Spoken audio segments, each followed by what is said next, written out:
Hello, ഇത് നമുക്ക് അമ്മ ഉണ്ടാക്കുന്ന ചിക്കൻ ബിരിയാണിയുടെ റെസിപ്പി നോക്കാം.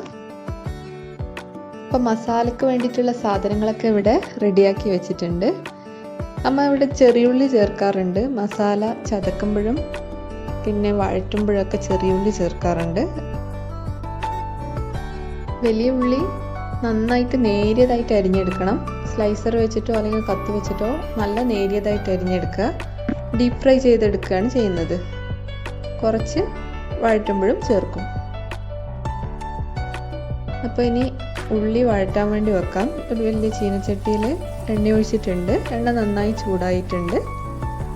ഉള്ളി നന്നായിട്ട് ബ്രൗൺ കളർ ആവുന്നവരെ ഫ്രൈ ചെയ്തെടുക്കണം. ഇതൊന്നായി വരുന്ന സമയത്ത് അരി ഒന്ന് കുതിർത്ത് മാറ്റി വെക്കാം. ഇപ്പം 4 ഗ്ലാസ് അരിയാണ് ഇവിടെ എടുക്കുന്നത്. ഇപ്പം 4 ഗ്ലാസ് അരി വെള്ളത്തിൽ നന്നായിട്ട് കഴുകിയിട്ട് വെള്ളത്തിൽ കുതിർത്ത് ഒരു 20 മിനിറ്റ് കുതിർത്ത് വെക്കണം.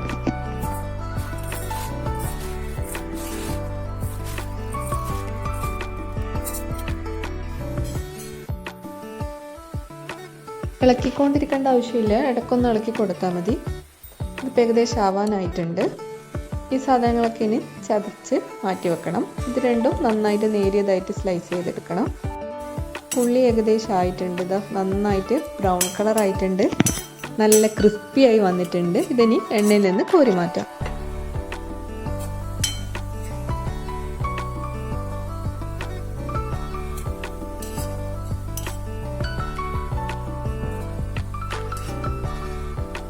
ബാക്കിയുള്ള സവാളയും കൂടി ഇതുപോലെ ഫ്രൈ ചെയ്തെടുക്കാം. ചിക്കൻ മസാല ഉണ്ടാക്കാൻ വേണ്ടിയിട്ടുള്ള പുതിനയിലയും മല്ലിയിലയും ചെറിയുള്ളി സവാള ഇതൊക്കെ നന്നായിട്ട് അരിഞ്ഞ് മാറ്റി വയ്ക്കാം. അപ്പോൾ ബാക്കിയുള്ള സവാള ഇപ്പോൾ നന്നായി ഫ്രൈ ആയി വന്നിട്ടുണ്ട്. ഈ എണ്ണ ചിക്കൻ മസാല ഉണ്ടാക്കുമ്പോൾ ഉപയോഗിക്കാം. അടുത്തത് അരി വേവിക്കാം. അതിനു വേണ്ടിയിട്ടുള്ള വെള്ളം ഇവിടെ തിളക്കാൻ വേണ്ടി വെച്ചിട്ടുണ്ട്. ഇനി അരി നന്നായിട്ട് ഫ്രൈ ചെയ്തെടുക്കണം. ആ പാനിൽ തന്നെ ആദ്യം നമുക്ക് അണ്ടിപ്പരിപ്പ് മുന്തിരിയൊക്കെ ഫ്രൈ ചെയ്ത് മാറ്റി വെക്കാം.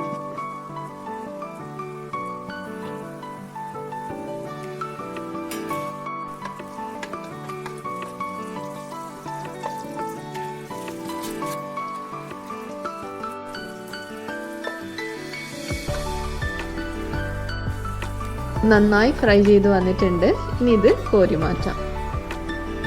അടുത്തത് ഇതിലേക്ക് ഗരം മസാല ചേർത്ത് കൊടുക്കാം. ഗരം മസാല നന്നായിട്ട് മൂത്ത് വരണം.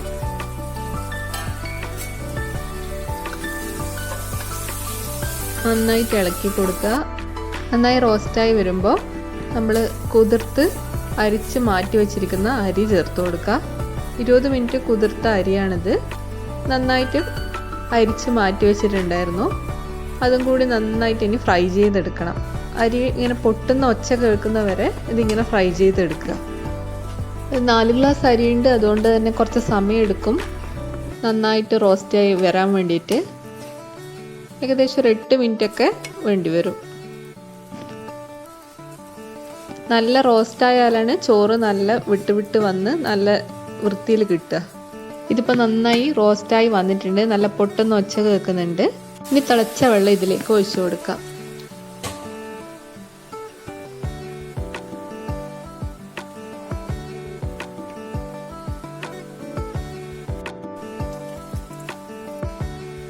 ഉപ്പ് ചേർക്കാം. ചെറുനാരങ്ങ നീര് ചേർത്ത് കൊടുക്കാം. കുറച്ച് മല്ലിയിലയും കൂടി ചേർത്ത് അടച്ച് വെച്ച് ഇത് വേവിക്കാൻ വേണ്ടി വെക്കാം. മീഡിയം ഫ്ലെയിമിൽ ഒരു 10 മിനിറ്റ് ഒക്കെ വേണ്ടി വരും. വെള്ളം നന്നായി വറ്റുന്ന സമയം കൊണ്ട് നമ്മുടെ ചോറ് ഇവിടെ റെഡിയാവും. അപ്പോൾ ചോറ് റെഡിയായി വന്നിട്ടുണ്ട്. ഇനി ഇത് വേറൊരു പാത്രത്തിലേക്ക് മാറ്റി സെയിം പാത്രത്തിൽ തന്നെയാണ് നമ്മൾ മസാല ഉണ്ടാക്കുന്നത്. അപ്പോൾ പാനിലേക്ക് നേരത്തെ ഉള്ളി ഫ്രൈ ചെയ്ത് വെച്ചിരിക്കുന്ന എണ്ണ, ബാക്കിയുള്ള എണ്ണ ഒഴിച്ചു. ഇനി കുറച്ച് നെയ്യും കൂടി ചേർത്ത് സവാളയും ചെറിയുള്ളിയും ആദ്യം വഴറ്റിയെടുക്കണം. നന്നായിട്ടൊന്ന് വഴറ്റി കഴിഞ്ഞാൽ നമുക്ക് ചതച്ച മസാല ചേർത്ത് കൊടുക്കാം. ഇതിപ്പോൾ ഏകദേശം നന്നായി വഴണ്ട് വന്നിട്ടുണ്ട്. ഇനി ചതച്ച് വെച്ചിട്ടുള്ള മസാല ചേർത്ത് കൊടുക്കാം. നന്നായിട്ട് വഴറ്റിയെടുക്കണത്. മസാലയുടെ പച്ചമണമൊക്കെ മാറുന്നവരെ നന്നായിട്ട് ഇത് വഴറ്റിയെടുക്കുക. കറിവേപ്പില,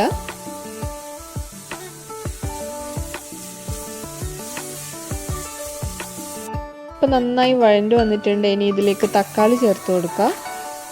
തക്കാളി കൂടി നന്നായിട്ട് ഇനി വഴറ്റിയെടുക്കണം. അത് കഴിഞ്ഞിട്ടാണ് നമ്മൾ ചിക്കൻ ചേർത്ത് കൊടുക്കുന്നത്. ആവശ്യത്തിനുള്ള ഉപ്പ് ചേർത്ത് കൊടുക്കുക. തക്കാളി നന്നായിട്ട് ഉടഞ്ഞിട്ടുണ്ട്. ഇപ്പോൾ ഇനി മല്ലിയിലയും പുതിനയിലയും ചേർക്കാം. ബിരിയാണി മസാല ചേർത്ത് കൊടുക്കാം.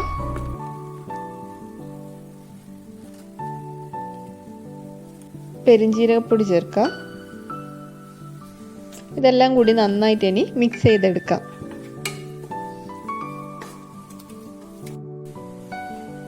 ചിക്കൻ ബിരിയാണി പീസല്ല, കറി പീസാണിത്. അതുകൊണ്ട് തന്നെ പെട്ടെന്ന് വേവും. ഇനി മസാലയിലേക്ക് ചിക്കൻ പീസ് ഇട്ട് കൊടുത്ത് നന്നായിട്ടൊന്ന് ഇളക്കിയെടുക്കാം.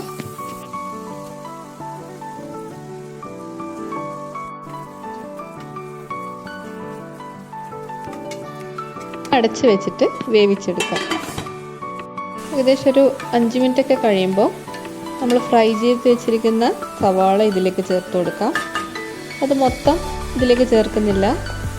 കുറച്ച് ബിരിയാണി റൈസിൻ്റെ ഇടയിൽ ഇടാൻ വേണ്ടി ബാക്കി വെച്ചിട്ട് ബാക്കിയുള്ളതൊക്കെ ഇതിലേക്ക് ചേർത്ത് കൊടുക്കുക.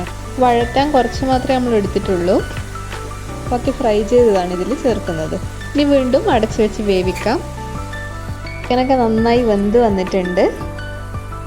ഇനി കുറച്ച് മസാല നമുക്ക് വേറൊരു പാത്രത്തിലേക്ക് മാറ്റി വെക്കാം.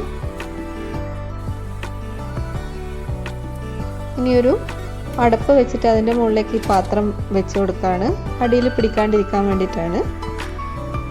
ഇനി ചോറ് മസാലയുടെ മുകളിൽ ഇട്ട് കൊടുക്കാം. ഇപ്പോൾ ഫ്ലെയിം ഓഫ് ചെയ്തിട്ടാണുള്ളത്. എല്ലാം ഇട്ട് കഴിഞ്ഞിട്ട് ഫ്ലെയിം ഓൺ ചെയ്യാം.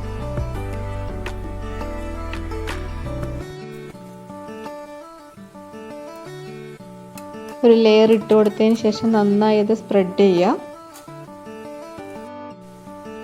ശേഷം നമുക്ക് ബിരിയാണി മസാല ഇട്ട് കൊടുക്കാം.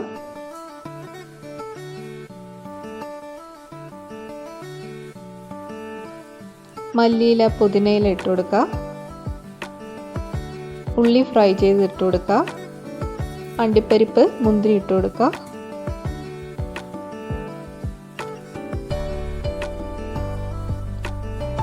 ഇനി വീണ്ടും നമ്മൾ മാറ്റി വെച്ചിരിക്കുന്ന ചിക്കൻ്റെ മസാല ചേർത്ത് കൊടുക്കുക.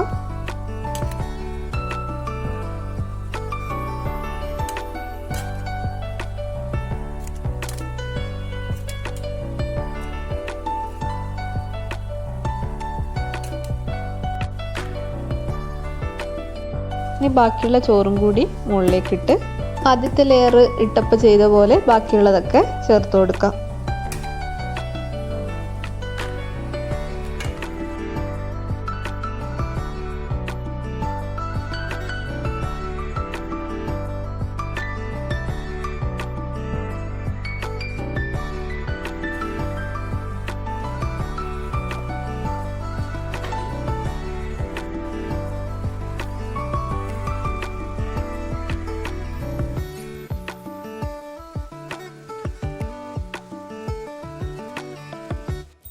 പാലിൽ കുറച്ച് മഞ്ഞൾ കലക്കി വെച്ചിട്ടുണ്ട്.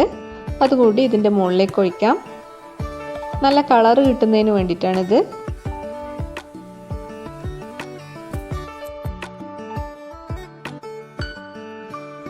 നെയ്യ് ഒഴിച്ചു കൊടുക്കുക ഇതുപോലെ.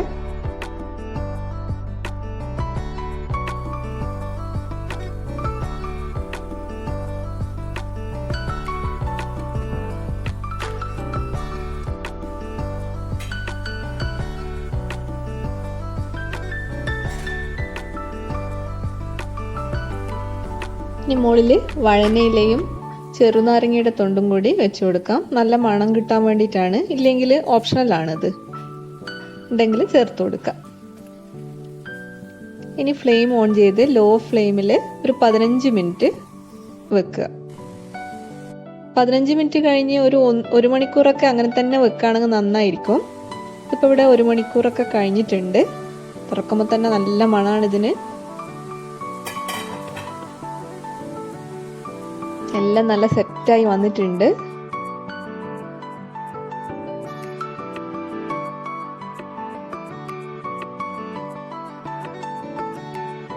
നമുക്കിനി വിളമ്പി എടുക്കാം.